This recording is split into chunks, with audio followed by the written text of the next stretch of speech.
gabi po. Salamat po sa inyo. Ako po bilang ama nitong si Hara ay marami rin pong pinagdaan ng sakit ng ulo. Nandiyan po yung halos gumamit na ako ng posas, huwag lang gumagat ang dapat. Ngayon siya ay pag-aari na ni Kiko, siya naman po ang may responsibilidad sa kanya. Kaya, good luck. Maraming salamat po sa pamilya ni Kiko, sa pagtanggap siya ng anak.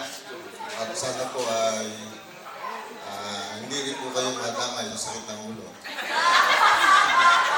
Yun lang po at maraming salamat. Alright, thank you so much. How about the mother of the bride, Mrs. Priscilla? Palakpakan po natin. Baka meron din po kayong message po.